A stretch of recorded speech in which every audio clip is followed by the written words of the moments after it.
Welcome to Workhorse Wrestling Network. This is all for NAWT, NawT's weekly NXT review with your boy ALW. We are here. Hopefully, I get this done in about 10 minutes or so.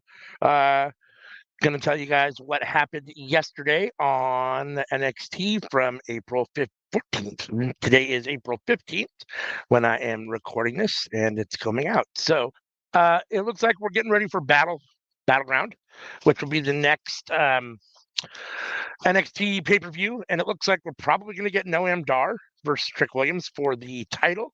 Lash Legends in the middle of this mix kind of situation. I'm here for Noam Dar versus Trick Williams. I think it'll be a good first title defense for Trick Williams. I'm sure Trick is not losing. I assume Noam Dar is going to win.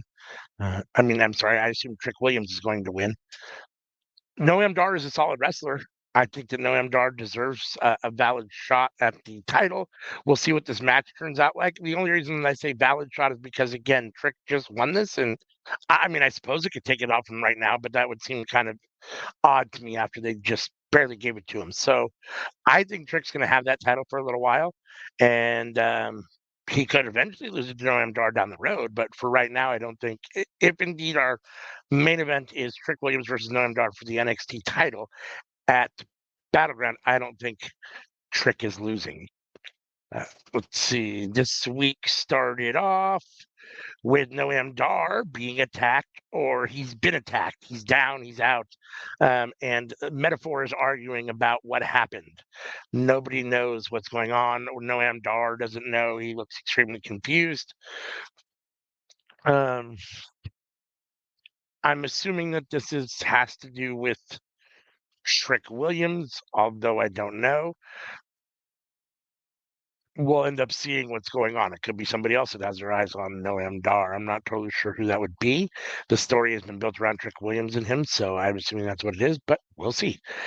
Next, we got a look at the Combine last week, and they announced the 12 names, which I had given you last week.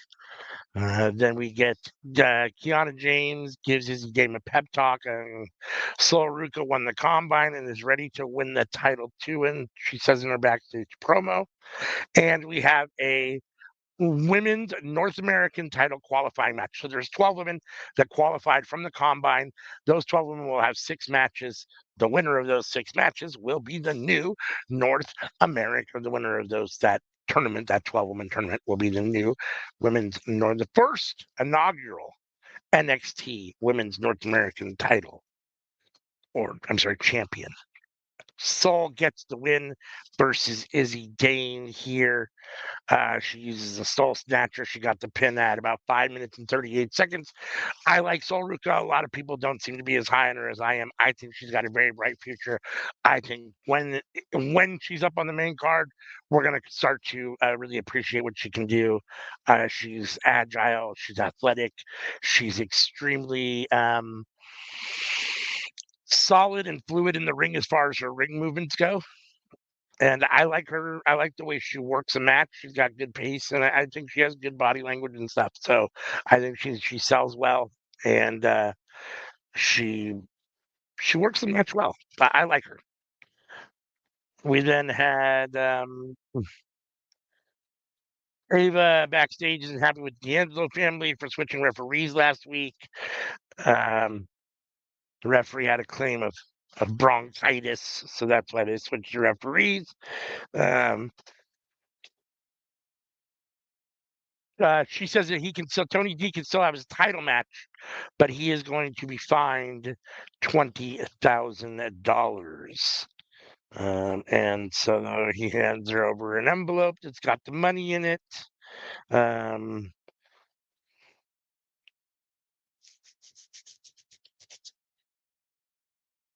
Shayna Baszler's with Lola Vice, and that's backstage. She implies that Natty I'm sorry. Shayna Baszler implies she's coming for the women's title, but Natty and Carmen run in for the brawl. OTM versus Idris and and Malik Blade. OTM got the win here. Kind of surprised me. I kind of thought Anofi and Blade would get the win here. But OTM got the win with no scripts. Um, I like both tag teams. I think it was okay that OTM got the win. I was a little surprised. I think that they seem to have been pushing the other guys a little bit more, Blade and No Faith, but OTM is fun too. So lots of good young talent in those four guys. Let's see. Metaphor still arguing. We get a segment with them still arguing about what happened in OM Dar. And Lash Legend is frustrated. She doesn't have time for it, so she walks out. We then get Ridge Holland praising Chase U to Axiom, which is kind of to Axiom and Ethan Frazier, which is kind of weird. Um, they're talking backstage. The OC comes in to mock him, but Holland says, I'll find a partner and we'll have a match tonight. And so it will be Ridge Holland and a partner to be named later against Carl Anderson and Luke Gallows later in the show. We then get a second women's North American title qualifier match between Ivy Nile and Lash Legend. Lash Legend hits the pump kick and gets the win in a very short match. This was under 5 minutes. This is actually technically under 4 minutes. I feel bad for Ivy Nile. I think she's a better wrestler and deserves more than that. Lash Legend, I understand, is kind of in the middle of the main event picture with Noam Dar and Trick Williams and is dating Trick Williams on screen, or at least they're hanging out. So I understand they're pushing her. I still think it's a little bit of a disservice to Ivy Nile. And, it doesn't, I didn't get the impression, even though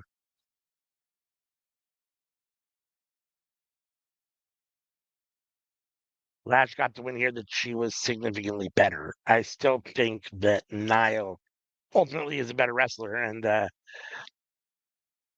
it is what it is. Jackson helped, with the distraction so that Legend could ultimately get the win, but still, I mean, I don't know. I'm a little surprised by it. Javon Evans doesn't know who attacked him, Dar, but he's ready to face Ora Mensa, which will be over. I believe is it the main event? I'm not sure. We'll see. Now, either way, I'm here for Ora Mensa and Javon Evans. We next get Carly Bright, who wants to face Lola Vice tonight, but Ava doesn't like that idea. She's not sure if Bright did well enough at the combine, but she goes ahead and decides to give her the match anyways, despite some hesitations. We then, no, I'm sorry, it wasn't the main event. We then get Ora Mensa and Javon Evans in a solid match. Jackson came out with Mensa. Javon Evans gets the win with the corkscrew splash at about 10 minutes or so. And Javon Evans is fun. He is extremely exciting, young up and coming talent who I enjoy a lot. I'm here for that. I think he's got a bright future ahead of him. Ora Mensa, I can take or leave. I think he's an okay wrestler. I don't like him on the mic. I don't like Metaphor. So I wouldn't mind seeing him away from them and seeing if he can do something else. But with Metaphor, I'm not into it. And he should be taking the pin here. So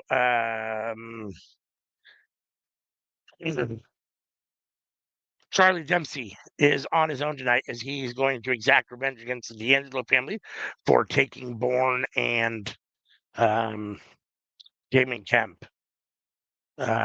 We then get Wes Lee in the ring. He wants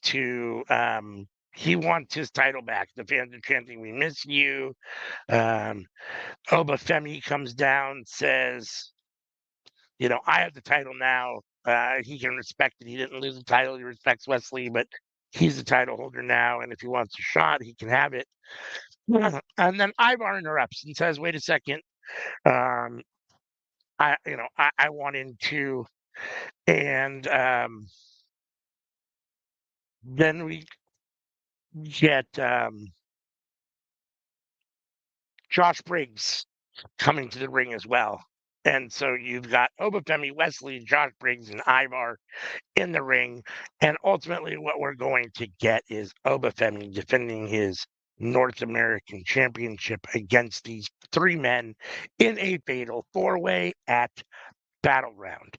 Should be fun. Again, as you've heard me say many times, I do think that they use multi-man matches as a good way, or they use it as a way to get titles off of people where they can still protect people. So potentially, Oba can lose a title here without ever having to take a pin or take the L at all. We'll see. I like Oba with the title. I think he's been doing a good job. I think he's getting better every week. I like him a lot, so I'm not necessarily ready for him to give up the title. If he loses here, it should be Wesley or Josh Briggs. I don't think it should be Ivar.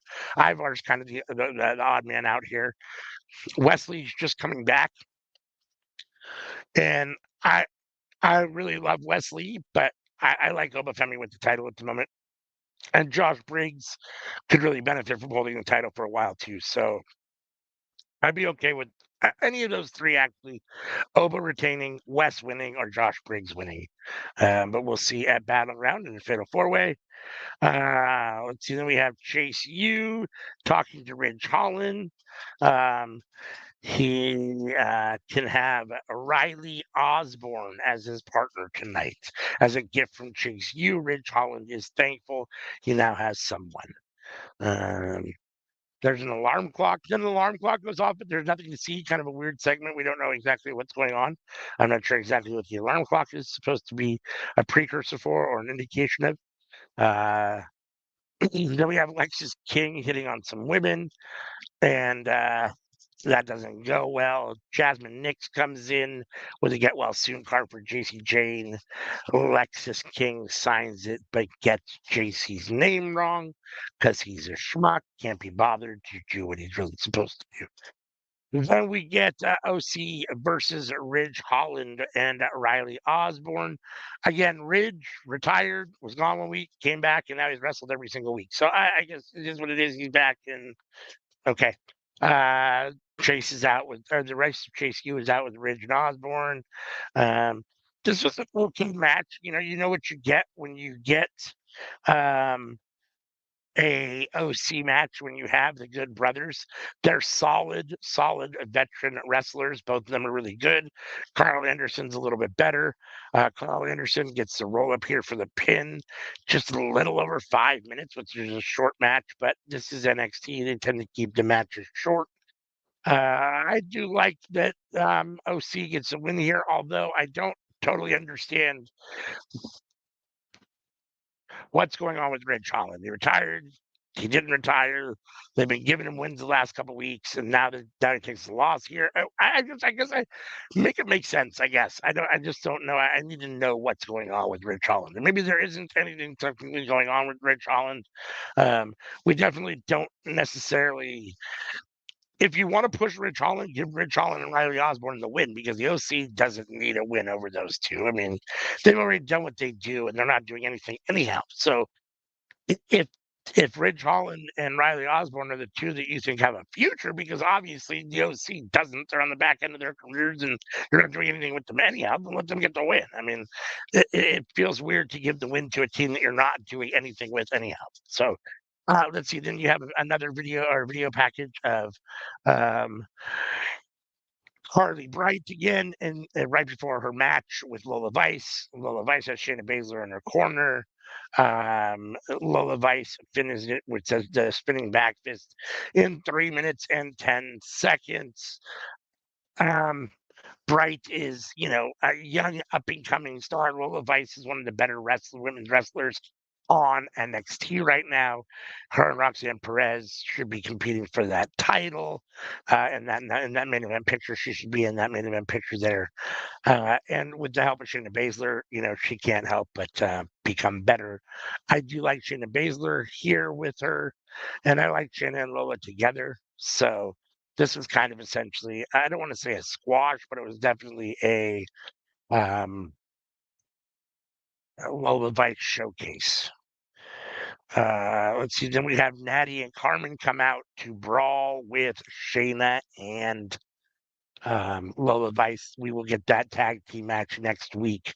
Shayna and Lola versus Natty and Carmen. We'll see. I like Shayna. I'm starting to warm to Lola. I don't like Carmen, and I don't care for Natty. So this match doesn't really hold a lot of water for me or move the needle a lot for me, but it is what it is. Riley Osborne apologizing to Ridge Holland in the back. Holland says, "Don't worry about it. It's all good." Holland hopes that Chase U can trust him and that he can become ultimately a part of Chase U. We'll see if that's the case. Then we've got Noam Dar we got a video back of Noam Dar being attacked again. And I guess we'll see what ultimately comes from that.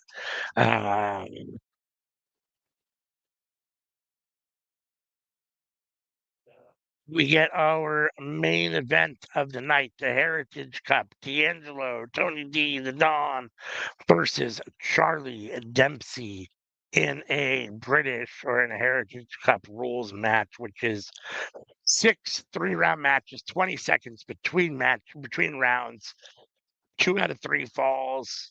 If a fall occurs, the round ends immediately. And obviously, the first one to get 2 falls, no matter where it is in the match ends. So, Charlie Dempsey, has a very good showing here. I like Charlie Dempsey. I'm big on him. Tony D'Angelo ultimately gets the win here in about 15 minutes, a little under 15 minutes, and is the new Heritage Cup champion or holder. It's not a title per se. It's a trophy. I guess you can call yourself the Heritage Cup champion. So Tony D has some sort of gold title, something to hold on to at the moment. And a nice win over Charlie Dempsey, an up and coming superstar who I think is a very solid wrestler. Tony D showed his wrestling skills tonight. It's one of the things that the announcers made very clear was that Tony D is a solid wrestler and that he held his own against the wrestler Charlie Dempsey. So solid main event. I really enjoyed it. This was a decent episode of NXT. I wouldn't call it great. There was some good build-up stuff to Battleground. I think we still have 1 or 2 weeks until Battleground, so it's not the go-home show, but we're getting there. Some things on NXT are warm, some things are cold. I like Wesley, Obafemi, Josh Briggs, and Ivar. I think that's a hot little feud. I'm ultimately here for Noam Dar and Trick Williams. I'm not totally sold on it yet. And I have to wait and see what Latch Legends involvement ends up being. I don't like Metaphor. So if Noam Dar wants to get away from Metaphor, that's fine. I'm good with that. But I don't like Metaphor. So, and Trick is the champion. He shouldn't be losing the title yet. So, they're kind of feeding Noam Dar to Trick, I think, which is fine. He's got to have wins over somebody, and quality wins makes his run and reign more substantial and look better, more credible. So again, another I would say, let's say a decent week. If I'm grading it, it's probably a B- or a C+. If we're talking Workhorse Wrestling Network, it's probably middle to front of the back of the pack. And yeah, so thanks again for joining us. I went a little over. I went about 10 minutes longer than I wanted to, but nonetheless, I hope you enjoyed it. Until next time, peace.